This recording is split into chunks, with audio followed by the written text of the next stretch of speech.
Welcome back, guys, to another episode of Falcon Central Radio on the Pro Football Central Radio Network. We are here coming to you after a nice Easter holiday for some of us, and I don't know. Anyway, As you, these are the best things ever. yes, You give me like 1,000 of these. If I compare two prospects to chocolate and peanut butter, understand I do it because I love Reese's cups, and they combine the two best things on the planet into one amazing whatever it is, whether it's a cup or an egg or a bunny or whatever the hell they're like, little Christmas trees, the little pumpkins, like whatever they make, they're delicious.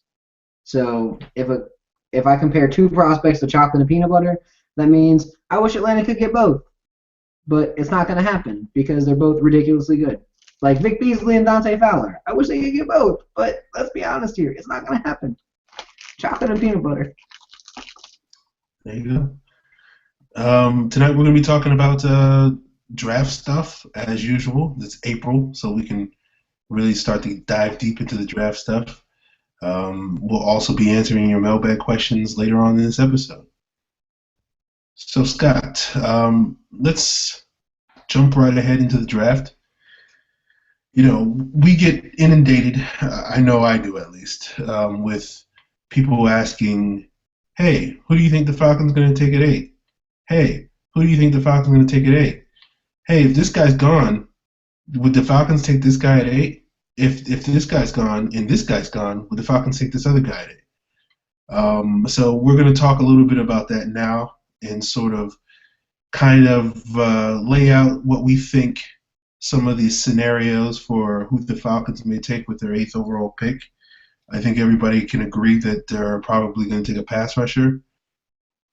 And so I guess, Scott, you know, I saw you tweet earlier today, and maybe you can go a little more in depth on that. You said, someone asked you, who do you think the Falcons will take at 8? And you said Dante Fowler. Yep. When all is said and done, why do you think Fowler's going to be the 8th overall pick? We're still essentially three and a half weeks away.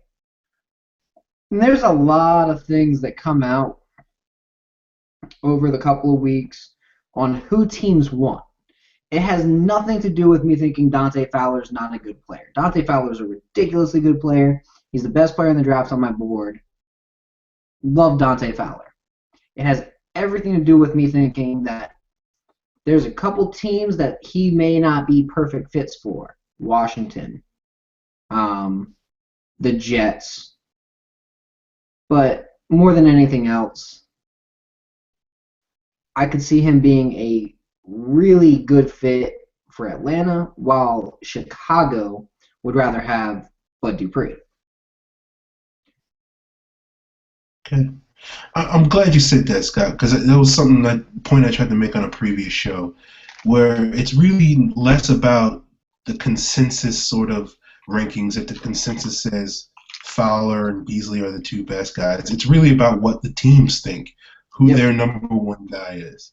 And if the Titans think Randy Gregory is the best pass rusher in the draft, then they're going to take him at the number 2 overall pick, even if 80% of other people disagree with what the Titans think. If Gregory's off the board and the Jaguars have Shane Ray number 2 on their board, then the Jaguars are going to take Shane Ray, with that 3rd overall pick, regardless of what everybody else thinks. So it's one of those situations where it doesn't really matter how they rank. It's just really about what teams prefer. And I guess that's part of what I'm getting at with these sort of scenarios.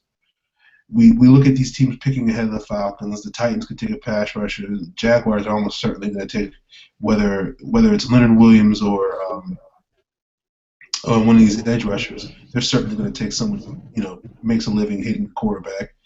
The Raiders possibly could take a pass rusher. They need somebody to put across from Khalil Mack. Justin Tuck just doesn't cut it. The Redskins don't necessarily have. I think the Redskins have bigger needs than pass rusher, but they certainly could look at any one of these guys and say, if they think Vic Beasley is the next Von Miller, then of course you would take him, regardless of whether you have bigger needs. The Jets could take a pass rusher. The Bears probably won't take a pass rusher, but just because they spent all that money on Pernell McPhee, they've spent a whole bunch of money on Jared Allen and Lamar Houston and Willie Young. So they probably won't take an edge guy, but that doesn't necessarily mean, again, if they think one of these guys is going to be a perennial, 10, 15 sack guy for the next decade, then that's what they'll do. And in that sort of scenario, if all these teams take pass rushers, then the Falcons might be left high and dry. But I don't think that's going to happen. I do think there's a good chance that one of the four guys that we constantly hear the Falcons being mocked to Beasley, Dupree, Gregory, and Fowler is going to be there at 8. And yeah, I'm going to leave out Ray. I think if anybody who's a regular watcher of this show knows that Scott and I don't really think Ray is going to be an ideal option for the Falcons. So he's a second-round talent, and people are hyping him up as a first-round pick. That is Shane Ray. I do think it's interesting, regardless of what our opinions are. I think it's interesting that the Jaguars and Titans have worked out Shane Ray. So I'm curious whether they're looking at him as a potential number 1 pick or number 2 pick. It'll be funny when he goes after the top 20 picks, and I sit there and I go, oh, yeah, I know, I was right. And then, he gets taken by the friggin' Steelers because they don't give a crap about athleticism. But it's the truth. He's just not it. He's not an 8 to 10 sack guy in the NFL. He's not ever going to be an 8 to 10 sack guy in the NFL. And even if he is, he still sucks against the run. He still has no change of direction ability. He still has no business playing first and second down because he sucks against the run. So, yeah, he's a great pass rush specialist. And, yeah, I say Corey Bierman's his best fit because I'm saying a well-used Corey Bierman is a, 6 or 7 sack guy in rotation. Well, that's a well-used Shane Ray, too. Same guy.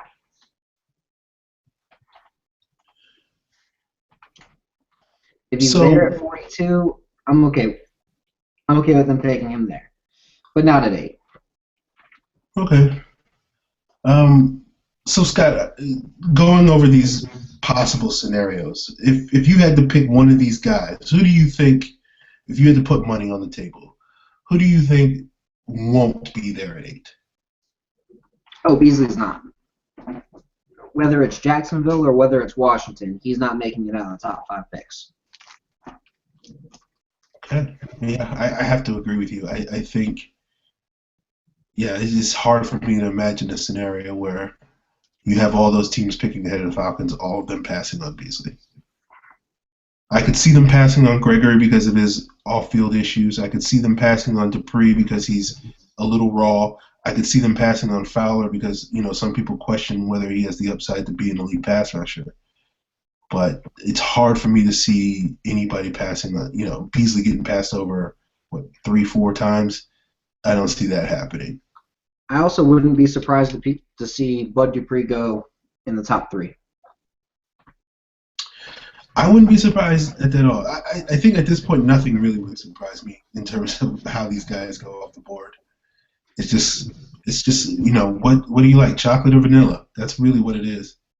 Well, and Dave Campbell's big on spark, just like Dave Campbell. I forget the guy. Dave Caldwell, yeah. Dave Caldwell's big on spark the same way that Seattle is. And Bud Dupree sparked out of his mind. So did Vic Beasley. I think one of those two guys is going to go 3rd overall. And I think if I had to pick, it'd be Bud Dupree, just because he fits that scheme, that same scheme that Atlanta runs, way, way better than Vic Beasley, than pretty much anybody does. Love Dante Fowler, but Bud Dupree fits it better. Bud Dupree's a better athlete. He just fits better. That being said, Randy Gregory fits it very well too. And I think if Fowler, Dupree, or Fowler and Beasley are gone, I think Gregory's the pick. Despite the stuff off the field. Okay. All right. I can dig that. Yeah, I'm kind of confused on the whole whether the Falcons would take Dupree over Gregory. Part of me thinks, oh well, Dupree's pretty clean off the field, so Falcons historically have been shied away from guys that have off-field issues. But we talked about this last week, whether Gregory's off-field issues are really that glaring enough for you to basically ding him for that. Um, so I don't know, but I ran a whole bunch of mock simulators today, and each time I had them taking either Dupree or Gregory, pretty much. No one I had them taking, and I ran like four. So Either way, no big deal. yeah, yeah, yeah. Okay. So Scott, unless you have any more you want to add on these, pass rusher scenarios, let's talk a little bit about some of the Falcons' lesser needs. We talk a lot about some of their big needs, but what are some of these other needs that we'll see the Falcons explore later in the draft, where they're just kind of, not to say they're just getting bodies at them, but you know, we're talking late day two, day three sort of areas of the roster where the Falcons want to address. Okay. So one of the big positions that I've been, harping on the Falcons needing to draft for many, many, many years is wide receiver. So I guess the question I want to ask you, Scott, is: are we going to draft basically another slot receiver to take over for Harry Douglas? Because for some reason the Falcons have a fascination with slot receivers. Or are we going to finally get the guy that I've been wanting the Falcons to draft for at least 2 years, which is that guy that can line up outside, move Roddy to the slot, and basically give the Falcons Julio Jones light.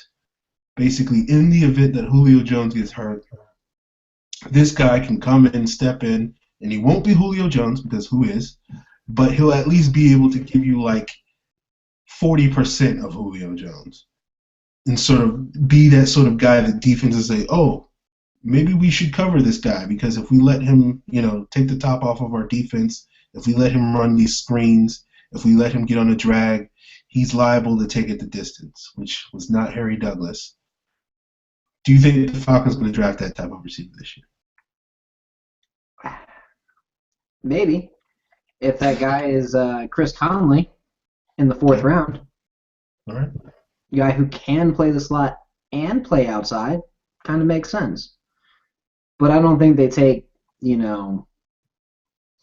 I don't think they take Sammy Coates in the second round or anything. You I heard think me, they Scott. take. I know. It's not your favorite thought, but whatever. I mean, Antoine Goodley, should he be there in like the fourth or fifth round? I could see it happening. I could see Chris Conley. I could see um, Ty Montgomery, who's more of that Roddy White light as opposed to your Julio Jones light, but I'm sure you're okay with that. Hey, Um, that's better than Harry Douglas. no, yeah, I don't think they're going after a Harry Douglas, though. Looking at all the different guys they've brought in at receiver, there's like one slot guy, but it's Philip Dorsett, Yeah, who's, I mean, he's a beast. yeah, If he was 6'2", we'd be talking about him in the top 10. That's how good the guy is. yeah. Okay, well that makes me feel a little bit better, Scott, because I just have this feeling that it's like Dan Quinn's going to be like, well, Doug Baldwin was so good in Seattle. Seattle kind of drafted whole bunch of slot guys, and they're just like, hey, let's just keep Roddy on the outside and let's find that slot receiver. And it's just like, oh my God, we've been through this millions and millions of times. Dan Quinn's Top more of a draft. defensive guy, and Kyle Shanahan's from a different thought process because every single one of those guys that they drafted throughout the years in Denver all had some size to them. They were all 6'1", 6'3", 6'2", that range. And they looked pretty good, and they had some physicality to them, and they weren't Harry Douglas. And, the big thing is they weren't Harry Douglas. Yeah. I appreciate that, Scott. It makes me feel a lot better.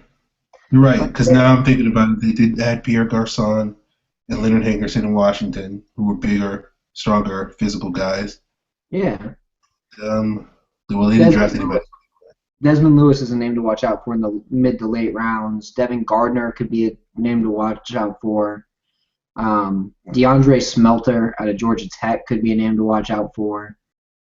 I mean, just there's so many big receivers in this year's draft too that it doesn't make sense for them to go with a smaller guy.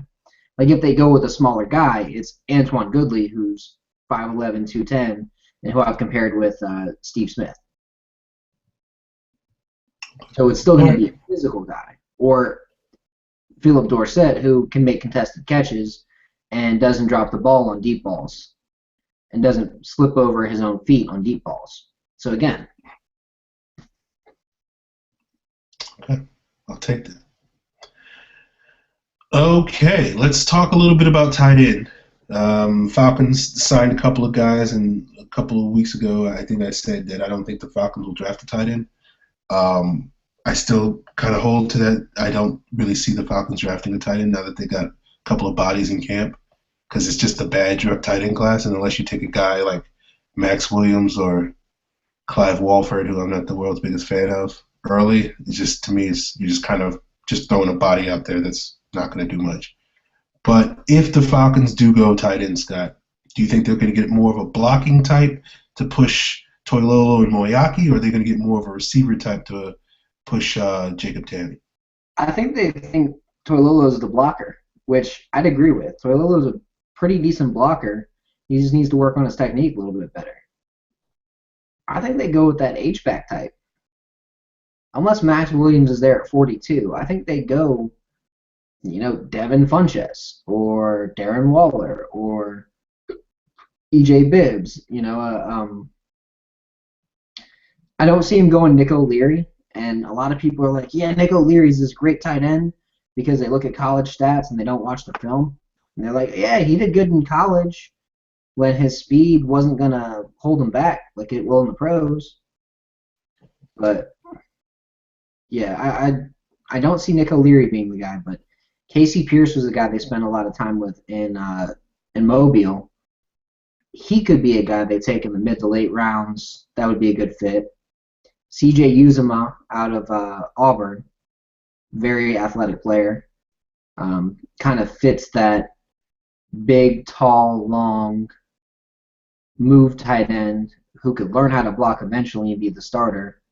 If you want the next like Owen Daniels, I could see CJ Uzama being that guy. And then it's not really a great tight end class. I mean, Jeff Howerman's okay. Michael Pruitt, ridiculous athlete, but I don't know where he fits. Blake Bell, first year playing, tight end, but again, I don't know where he fits. He'd have to learn how to block a little bit better, or a lot bit better than he does, and there's just too many features. I've got a couple of tight end reports I'm working on this week, and it's Max Williams and Devin Funchess. Because I think if either one of those guys is available in the second round, they make a lot of sense. I don't disagree with that. I really, personally, I think they're the only two tight ends worth drafting. I think everybody else, not to say that nobody else is a draftable prospect, but I think they're of the caliber of tight ends that you can find any old year in a draft. It's not like, oh man, it's to me, it's like Brady Ewing as a fullback. Brady Ewing was the best fullback in his draft class because that year just didn't have that many good fullbacks. But like the year before, there was like 4 or 5 fullbacks that were better than Brady Ewing. Brady Ewing is just kind of a average fullback prospect, when you expand it beyond his draft class. And I think a lot of these tight ends are like, yeah, he's a guy, he can play. But, you can draft the exact same guy in the 4th or 5th round next year. So. Or you can grab the exact same guy in the 5th or 6th round this year, like Casey Pierce. You'll probably get him in the 6th or 7th round and have someone who could at least compete for a roster spot. Okay. All right, Scott, let's move on to another position. Let's talk about the offensive line, but let's not talk about left guard. I'm sure we'll have plenty of opportunities to talk about that because that's a major need. I got a question. Do you think the Falcons will draft a swing tackle, or do you think they're willing to go with guys like Sam Baker or Lamar Holmes that are already on the roster? I think we could hear both of those names being cut this offseason. So it So sounds like you swing think tackle is very possible. it sounds like you think there's a chance that the Falcons might, draft a potential swing tackle to develop, late in the draft. Day. Yeah, it wouldn't shock me. A couple of names that they've been looking at: Tyson Brello out of Colorado State. Later in the draft, probably the fourth or fifth if he falls that far, would be a good fit. Um, could see Eric LaField out of Cincinnati. Fits a very similar offensive profile. Jamon Brown's a little bit bigger than your standard offensive tackle, but anytime a guy who's 323 pounds runs a 5.09 in the 40 and puts up the slightly slower shuttle time than your leader than your 306-pound Jake Fisher, and a slightly slower, zero point 0.1 second slower three cone, it's worth looking at. And Okay. then later in the draft, there's really not a lot of talent there unless you look at like Mitch Morse out of Missouri. He'd be a great fit in the zone scheme. And I would take him in the fifth or sixth based on his film. Okay. All right. I don't have any insight really on some of these late day three tackles, really. So I'll let Scott handle that. But let's talk a little bit about defensive tackle. Basically, look for an athletic profile: 6'6", or 6'4" to 6'6", 300 to 310 pounds.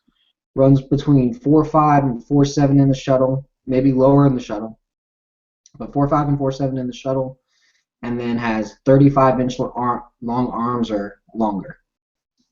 That's the profile that Seattle's been using, so that's what I'm looking at. All right. Let's switch to the other side of the ball, defensive tackle. I don't think the Falcons really need to look for a starter, but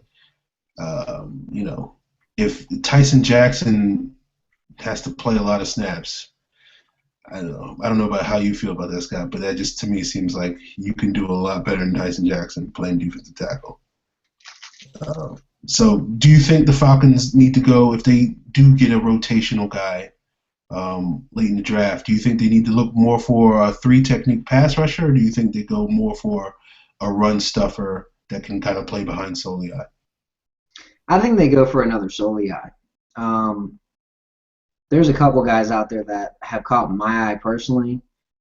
I don't really know if they've caught Atlanta's eye. I haven't been following if they've brought in any defensive tackles or anything, just because I'm worried about the big needs right now and focusing on trying to predict, the proper guys to the team. But a couple names stand out. Again, athletic profile things, and their film's pretty decent. Darius Philon out of Arkansas, not a bad fit.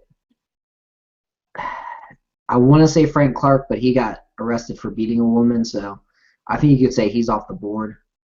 Derek Lott out of Chattanooga, that is the name that I've heard Atlanta connected to.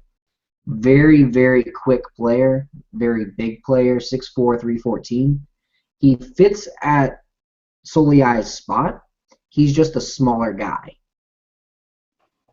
if that makes sense. Like, he's not 350 pounds, he's 315 pounds, and he's quicker, bigger, or he's quicker and stronger. He's a little bit longer than Soliai is, but I like him. I think he's a very good player. Again, we're talking mid to late round, so I've got that 5th to 6th round grade. A lot of these guys I've got 5th and 6th round grades on would be perfect. Rakeem Nunez-Roches would be a good fit in Atlanta too. Angelo Blackson as well out of Auburn. Just looking at my mid-round guys that seem to fit. I don't want them to look at Louis Trinca-Passat. A lot of people are under the impression that he's Jonathan Babineau, but his hand usage sucks. So I've got him a lot lower. And then a name that some there we go. A name that some fans might be used to is Ray Drew. If you're looking for a three technique, Ray Drew's the guy. He is 6'4", about 275, 285. Played that 3-4 defensive end role exceptionally well. But for whatever reason, he's not being talked about by a lot of players. But amazing, amazing, amazing pass rusher. Even though he didn't have all the sacks. People get too caught up in sacks. When a guy is causing so much pressure that the guys around him are getting sacks, that's a good player. And that's what Drew was doing this past year. Okay. All right. So, what about linebackers, Scott? What do you think the Falcons will? Do you think they've already done enough in free agency, adding guys like Bradford and Durant and Schofield and Reed, or do you think they look for another guy, couple of guys that can help out on special teams and add some depth? And if they do you think they go more for a weak side linebacker or Mike? I don't really see them going after a Sam since they already spent money on Reed and Schofield, and they also have Corey Bierman and Shimbo. But what are your thoughts on that? I think Reed and Schofield are your strong side linebackers, with Shembo learning the position, learning Leo, and kind of rotating between both. I think they go weak side linebacker or middle. And when I say middle, I'm saying competition/depth for Warlow. I think they like Warlow, but again, this is a coach that wants competition. So I could see a couple guys, Quayshawn Neely in the mid rounds. I don't see them taking Paul Dawson because again, off-field issues. I know what he did. I know a couple of things that haven't hit the press, but I promised his agent I wouldn't put them out there. And then, they like Anthony, they like Kendricks, they like Thompson. I could see them taking some of those guys at the top of the second round, but I don't think any of those guys are available. A name that's being thrown around as well is Bernard McKinney, but I don't think he's a good fit for Atlanta's middle. So Okay. I think he's going to be more of those later round guys. Bryce Hagar out of Baylor would be perfect. John Yor Silvestri out of Toledo, and then Zach Vigil out of Utah State. All guys that could come in, compete for at least roles on the team and competition. The one name I don't see them bringing in is Amarlo Herrera because he just kind of sucks. Okay. I don't know if UGA fans will be too happy about you saying that, Scott, but okay. He does. Yeah, I do think they probably look for, their own personal version of Malcolm Smith, maybe fifth, sixth round. One position that is kind of a big need because Dan Quinn a couple of weeks ago said it would be a priority in the draft is nickel cornerback because if the season started tomorrow, it would either be Ricardo Allen or Phillip Adams being the nickel cornerback. And I don't know how you feel about those two guys, Scott, but I wouldn't feel too confident in the Falcons' nickel defense if either one of those guys had to play 60% of the snaps this year. So I guess the question I have for you, Scott, is if they do go or when they do go cornerback in this draft, are they looking for a big outside press guy that's going to allow them to put either Alfred or Trufant in the slot, or are they going to look more for a guy that can play that slot role and allow Alfred and Trufant to stay outside? I think they go with a guy who fits their athletic profile. Whether it's, and they might even take two corners because just looking at the Falcons roster, there's one guy who really fits the profile of what Quinn likes at corner, and it's Desmond Trufant because he's ridiculously good. But I could see him liking Alford. A couple names to look out for: Nick Marshall, out of Auburn. Cornerback convert, 7th-round pick. Might as well put it in stone. I think he's going to be the Falcons pick. If he's not taken by the Falcons, the Jaguars are going to take him, the Raiders are going to take him, or the Seahawks are going to take him. Just one of those 4 teams are going to take him. Because when it comes to the exact same profile as what Richard Sherman was coming out, that's Nick Marshall. Another guy who makes a lot of sense, and Atlanta's brought him in for a visit, is Julian Wilson. 6'2", 205, 32-inch arms, 4.47 in the 40, 6'9", in the 3-cone. Again, super athletic, marked out corner. Great fit. And again, he's a project, but he's what Atlanta wants in their new corners. Just looking for another. There was another one that stood out to me when I was looking at this earlier in the research. Imon Claiborne. Now, he's only 5'10", but he's got 32-inch arms. Again, that's something to look for. Runs a 4.56 in the 40. Really good at press, and really, if you want a nickel, that's the guy you get. So, those are a couple names. Byron Jones would also be a great fit for the scheme, but he's going to go way too high for what Atlanta's looking for. He'll go in probably the first round, and this film doesn't back it up. Yeah. I'll rattle off a couple of other names that kind of fit the athletic profile. I haven't really watched any film of them, but I do kind of agree with Scott. I wouldn't be surprised at all if the Falcons go 2 corners. Ty Smith from Towson is another guy that has sort of the long frame, has a really good quickness skill set that the Falcons like. Short shuttle was like that 3.96, which is pretty good. Gary Peters from Clemson is another guy that sort of has that sort of length. Anthony Jefferson, from LSU, I think. Oh, UCLA. Okay. One of the I knew it was an initial. Anthony Jefferson from UCLA, yeah. So those are sort of the guys that I could see the Falcons, sort of looking at. Ladarius Gunter from Miami also has sort of the tools that you're sort of looking for. So if he's there in the 6th or 7th, maybe you see the Falcons get him. Okay.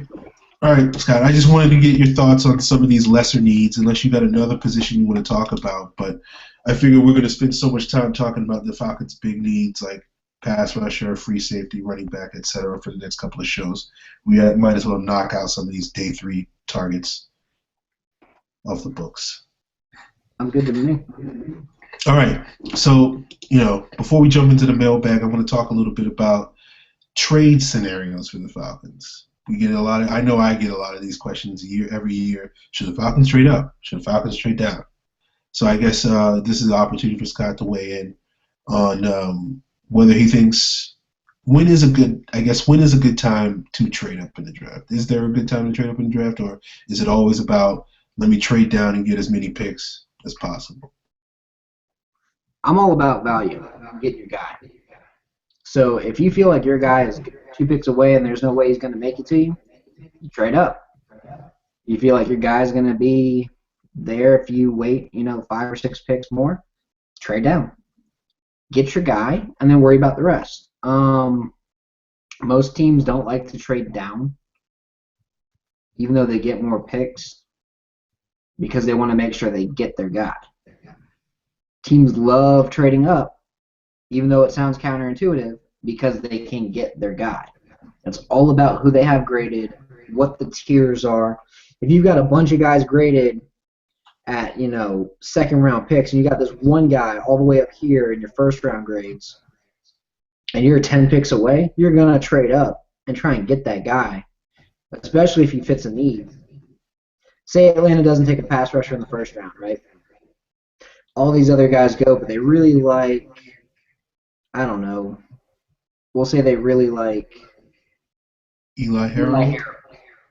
We'll say they really like Eli Harold out of Virginia. and Harold's sitting there at 25. They got a whole bunch of second-round grades, and then they got Eli Harold right there. Trade up, especially if Harold's sitting there with Arizona. Trade up. Be like, hey, Arizona, we'll give you our second round and our fourth round pick this year. Arizona will do it in a heartbeat, and then you'll get your guy, and you'll have the most important piece to your defense. That being said, I don't see any way Atlanta leaves pick 8 without a pass rusher. Okay. Now, in general, I'm not really a big fan of trading back into the first round. It just seems to me a lot of teams do it, and I don't know. I'd have to do more research, but it just doesn't seem to me that it's pretty hit and miss. Like it's just no more hit and miss than the draft is normally. So I don't really see a point of doing it. You know, I'm with you philosophically speaking in terms of go get your guy.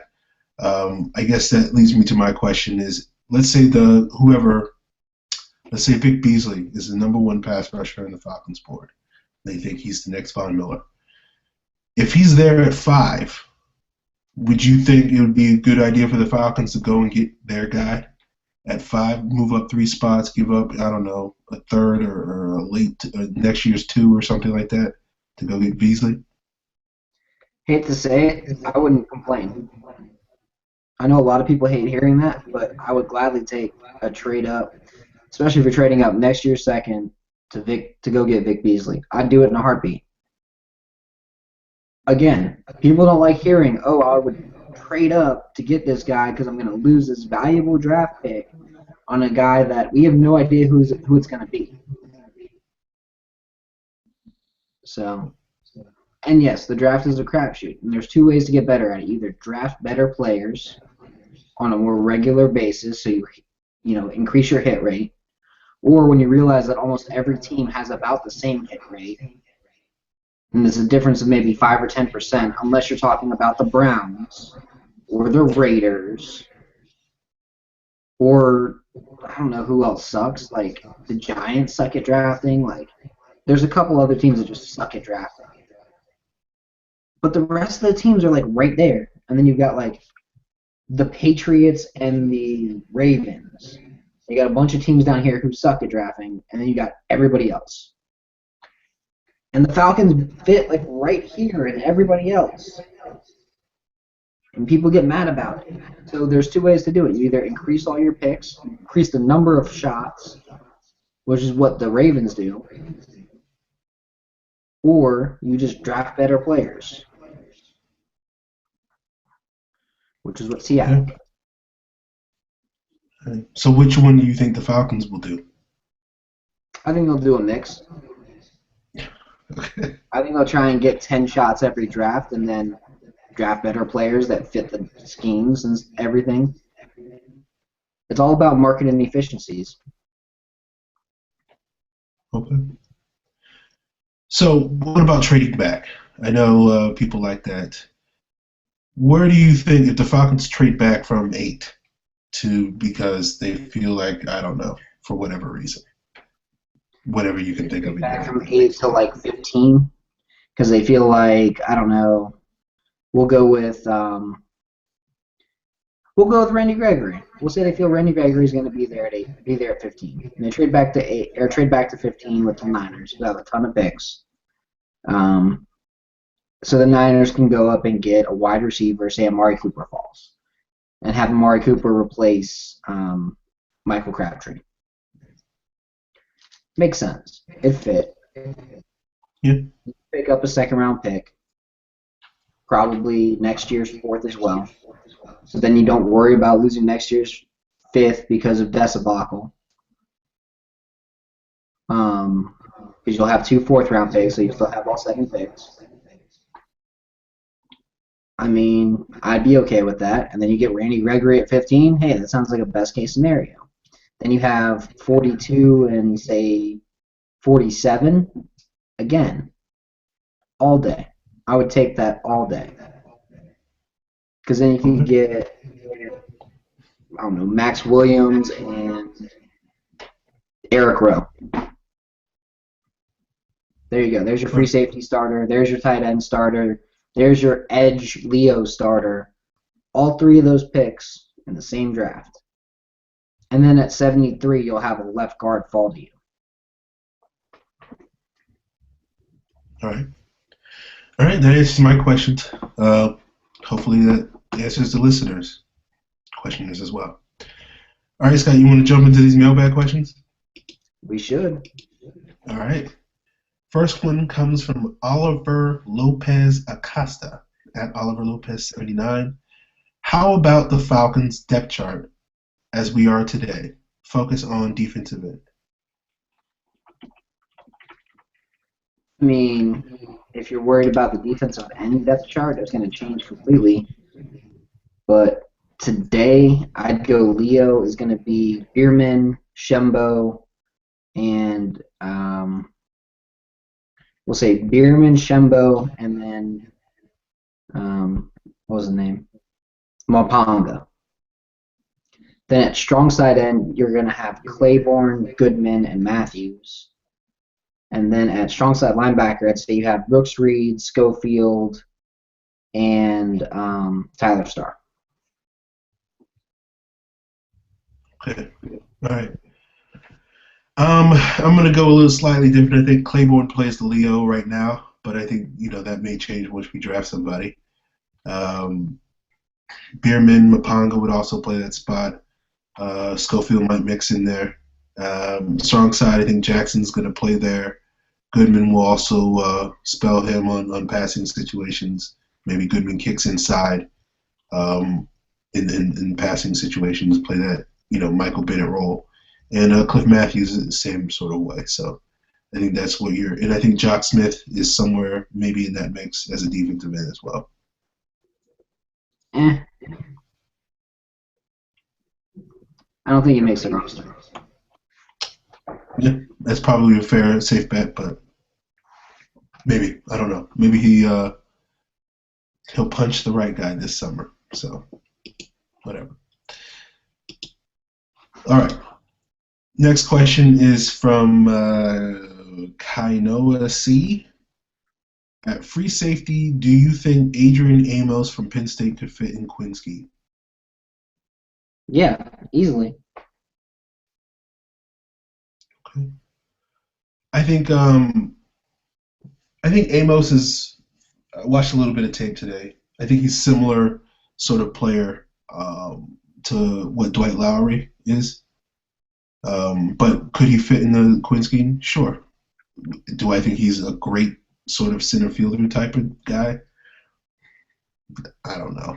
Not particularly, but it wouldn't be like he's a square peg or anything. So sure, yeah. Yeah, I mean, I don't see the issue. He's a moldable ball of clay, in my view. You can teach him how to do what you need. And if you're going to spend a 5th round pick on a safety, you could do worse. I think I've heard he's moving up into the 3rd round range. Yeah, but it's all about teams and boards and. Yeah, just because teams are basically going to take the safeties they like because there is no that one guy that everybody likes. No one expected Southwood to go in the 3rd round last year. We put it that way. Yeah, I think Amos is a better prospect than Southwood, so that tells you something. There's a lot of guys who are better prospects than Southwood. Okay, that's fair. That's fair. Speaking of Southwood, Derek Collins, 79 asks, how good a fit is Demarius Wando in what round? And do you think Dez, I'm assuming he's referring to Southward, final position depends on the draft? Yes, I do. Because if the Falcons take 2 corners, you can pretty much be guaranteed that Southward is going to play free safety. And that they like him there, because that means that they haven't taken a safety. If they take, say, Nick Marshall and we'll go with, who's the Oklahoma guy I said? Julian Wilson. If they take Wilson and Marshall and say the 5th and the 7th round, it doesn't make sense for them to play anybody but Southward at safety. And Charles Godfrey may be plugged in there right now, but I guarantee you by the time training camp ends, Charles Godfrey's going to be back on the bench because he sucks. Okay. All right. Might have to take that bet. Um, I think Randall's a pretty good fit. I said this on last week's show. I think him and Deron Smith are probably the two best fits from a scheme standpoint. I think both of those guys are probably going to get drafted in the second round. I would be shocked if Randall falls out of the second round. I think there's a chance that Deron Smith is there at the top of the third, but I don't think it's a great chance. And I think Southward's final position depends on the draft. And I think if I'm putting bets, I think Southward's going to be playing cornerback this year. So,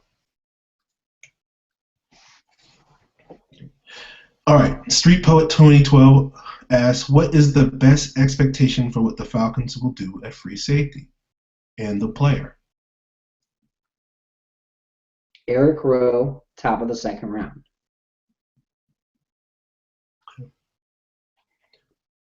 He's the next Devin McCourty. Or Eric Weddle. Okay. All right. I think he's more Sean Smith, but hey, what do I know? Again, I'll go with Randall and Deron Smith.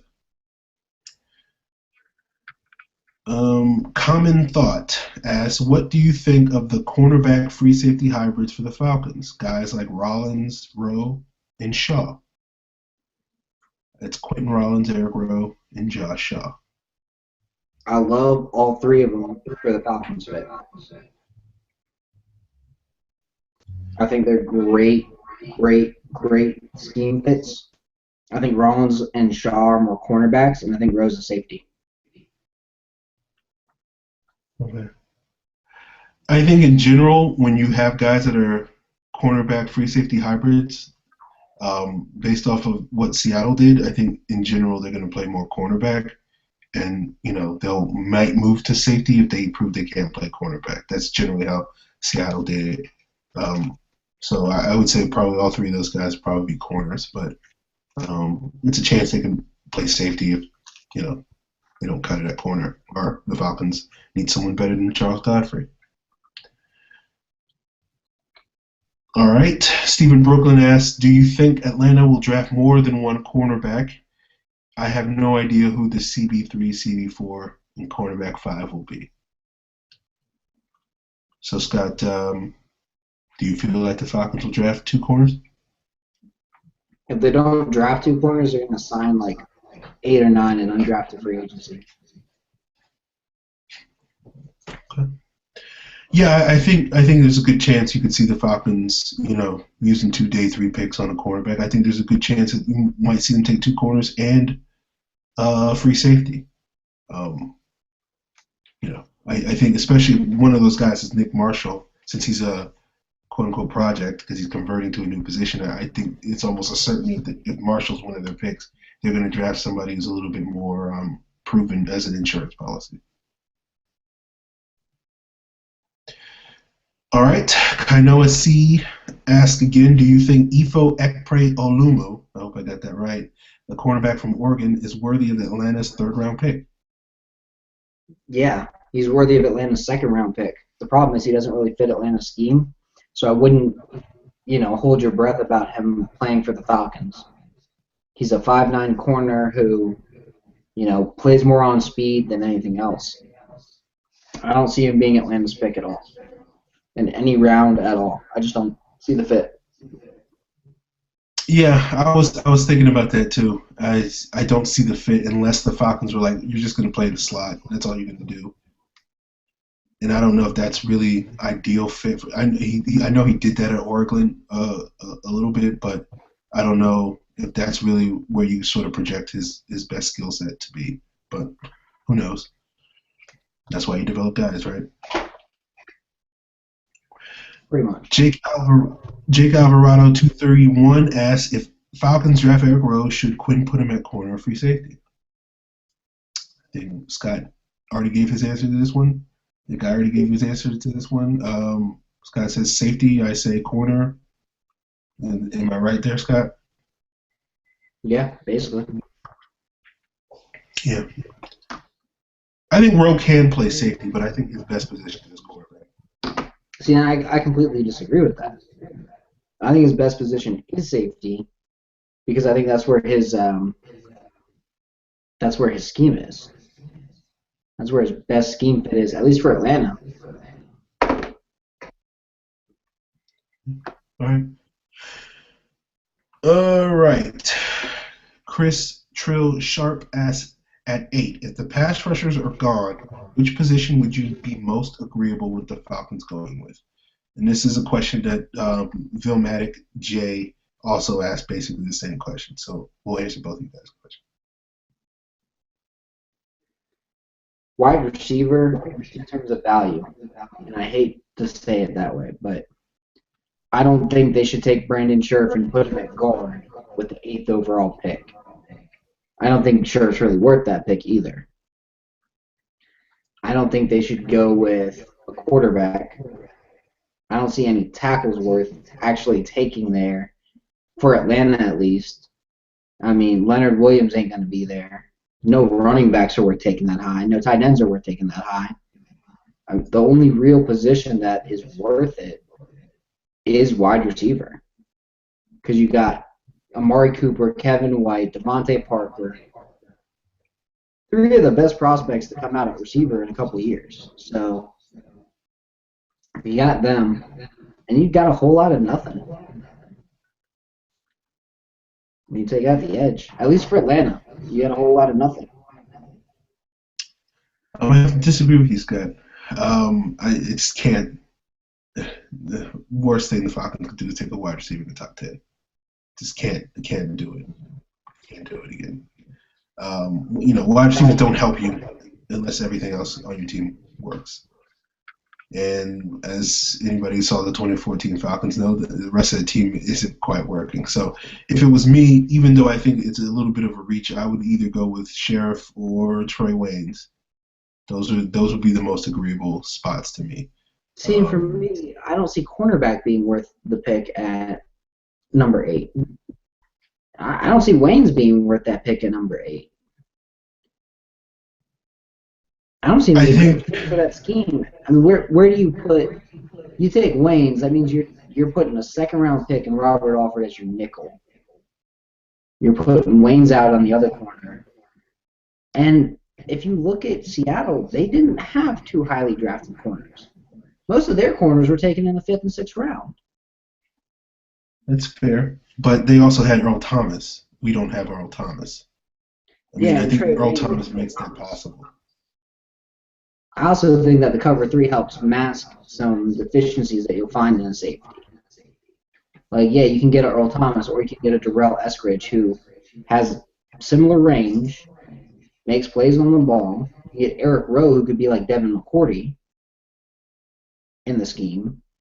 I mean, I would rather take Eric Rowe at the top of the 2nd than Trey Waynes in the top of the 1st if I'm taking a defensive back. Okay. I'm not going to sit here and say you're wrong. I think Waynes has much higher upside than you do. I think he can be, Richard Sherman-esque in our scheme. I think he's a great fit in the scheme, but, that's where we differ on opinion. So, yeah. As for Scherf, I think he, I'm not a big fan of taking a guard that high, but for me personally, I think when you're drafting in the 1st round, you draft defense, you draft offensive line, you draft quarterback. Running back, wide receiver, and tight end, in my humble opinion, are vastly overdrafted, and I would almost never use a 1st round pick on those positions unless I was already a well-established playoff team like Baltimore or Green Bay. But that's just me. Or the Falcons in 2011. All right. We got another one from Anwar Poet. He asks, the draft will be defined by our 2nd or 3rd round pick, knowing pass rusher will probably be first. Your guess on those picks? 2nd round pick, I'm going to go with... that's tough. If I had to guess right this second, I'd go with Devin Funchess. And then 3rd round pick, I'd go Ali Marpet. Which, if you look at Funchess as like a wide receiver / tight end, Aaron, There you go. There's your wide receiver that's not Harry Douglas. He's more Jimmy Graham. If I'm honest, I would love the Falcons to draft Funches. I'm just worried that they wouldn't take advantage of his skill set. I think you Again, gotta move him around. Kyle Shanahan. I'm not worried about that with Kyle Shanahan. Look at what he did with Owen Daniels, Chris Cooley, Fred Davis. Like he moves his tight ends around. He gets the most out of his guys. Jordan Reed. Like if there's anybody who could do a lot and do the most with Funches, outside of say, who else would it be?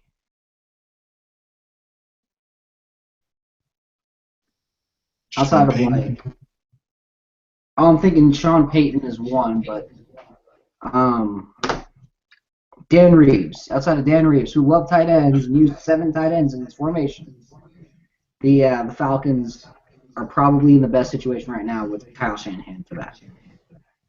And you got Matt Ryan, who loves throwing to a tight end. Okay. All right. Second round pick, I think we'll probably take a safety. Third round pick, I think, even though I know a lot of people think the Falcons should wait on this position, but I think this is a guess, but I do think the way the draft is going to go, there's going to be a run of running backs on the third round. And I think that's probably where the Falcons take their running back. I don't think they take one until the 4th or 5th round. Yeah, I think that's possible, but I just think the way the draft is a fluid thing. So if there's a run in the late second, early third, I think the Falcons get their guy then.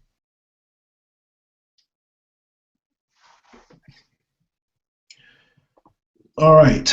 Ryan O'Brien asks, have heard that Gregory also has some severe anxiety issues that teams are concerned with. Any truth? I haven't heard that. I'm going to go with a no comment on that one because I haven't heard that. He's got a real issue that's not being published right now, but it's not anxiety.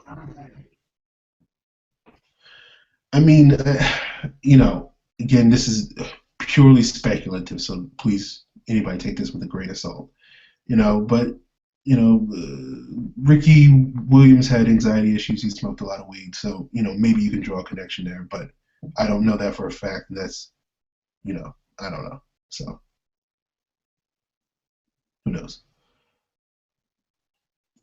Smorgasbord9. I keep hearing how good Dupree did on several defensive and analytic scoring systems. Would you draft him over Gregory? Yes. He's a better football player, too.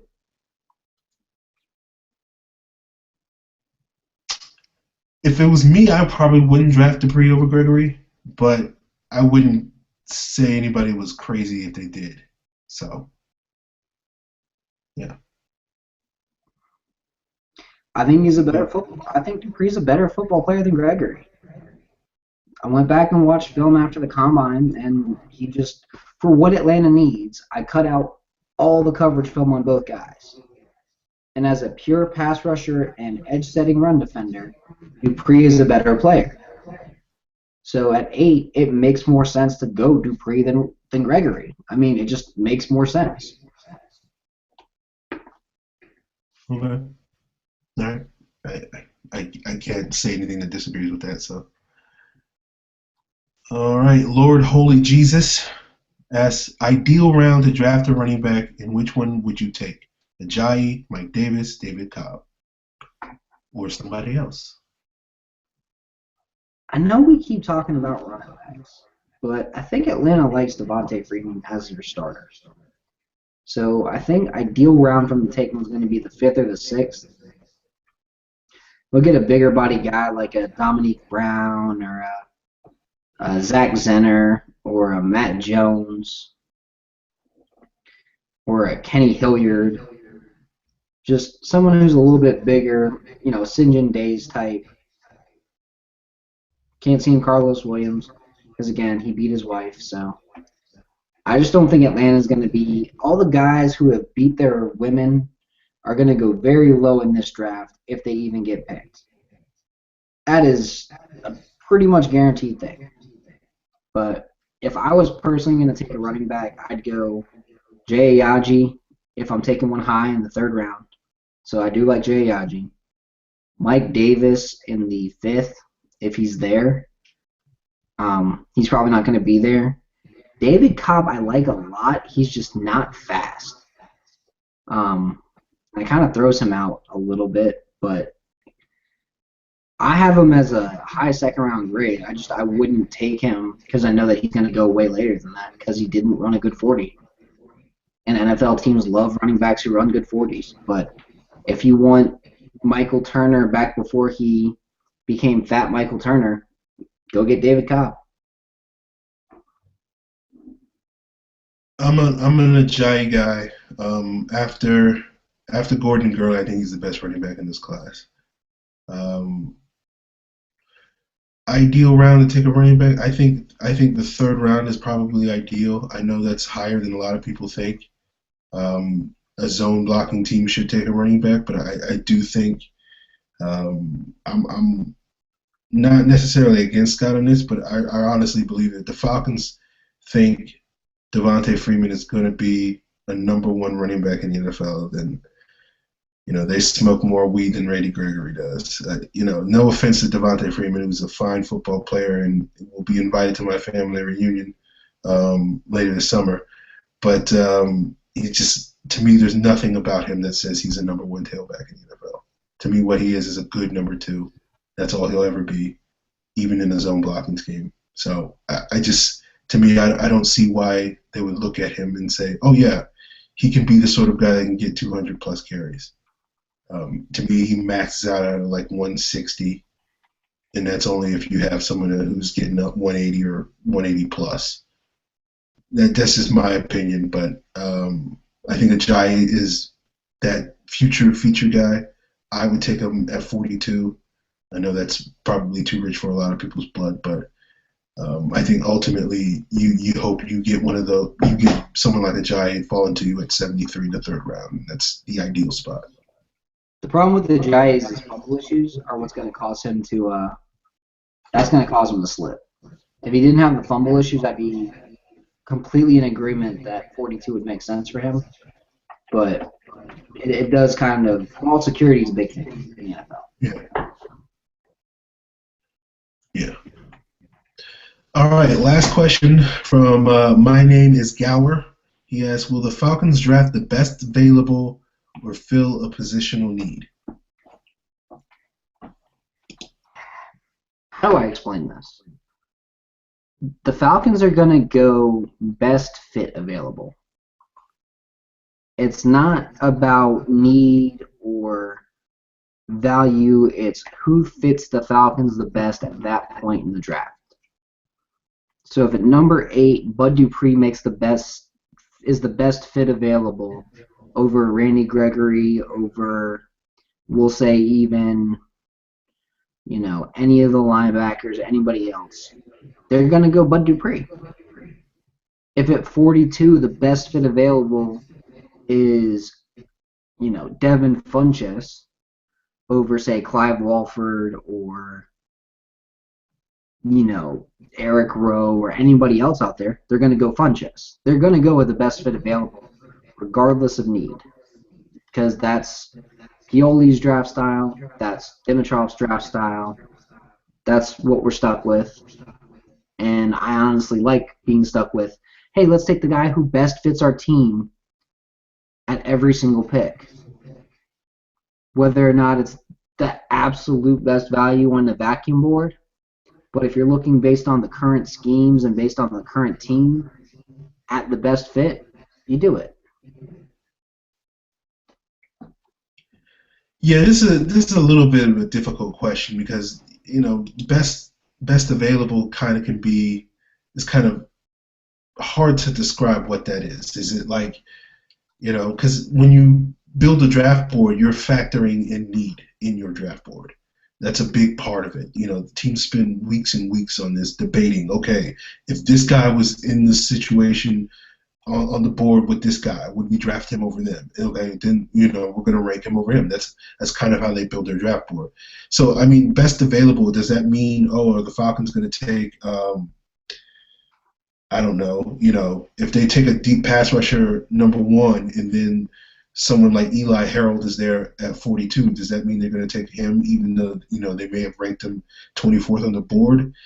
I don't think so. That's just I don't see that happening. Um, Well, so I think they're going to draft based off of need. What? teams don't even stack their players. They take a bunch of guys, they give them round grades, and then they stack them based on that.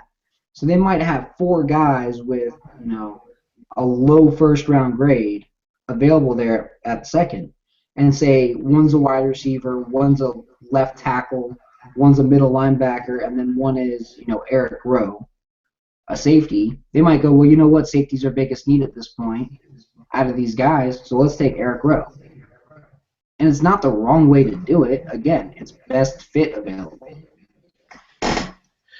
Yeah, I think the teams that draft well. It's less about whether you draft for need, or it's really about what goes into the process when you're building your draft board. And it's about determining, is this guy going to be a guy that excels in my scheme, or is he just kind of a guy because we need a player and we need a body? Like a good example of this, that the first guy that jumps to my mind is Mason Foster when he got drafted by the Bucks a couple of years ago in the second or third round, I can't remember. Yeah, But Mason Foster is a solid football player, but he wasn't one of those guys that's, he's going to be a great NFL player. He's just going to be a pretty good player.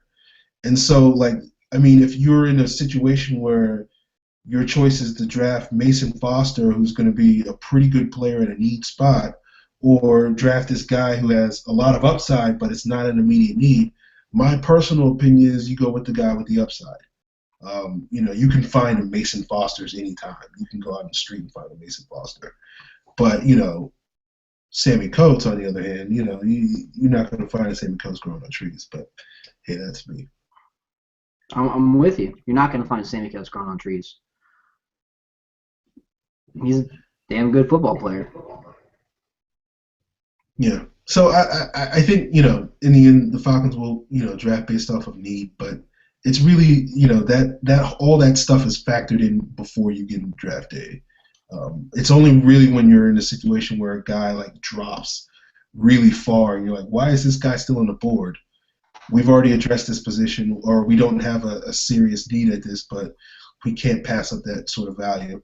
I don't necessarily see the Falcons really doing that because, at this time I can't really envision a scenario where that happens. So. The last time they did it was because Robert Alford fell.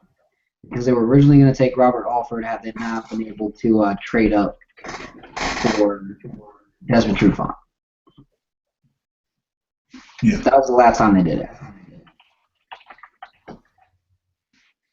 At least that's what the guy who works for the team told me. All right. Well, that's our show, folks.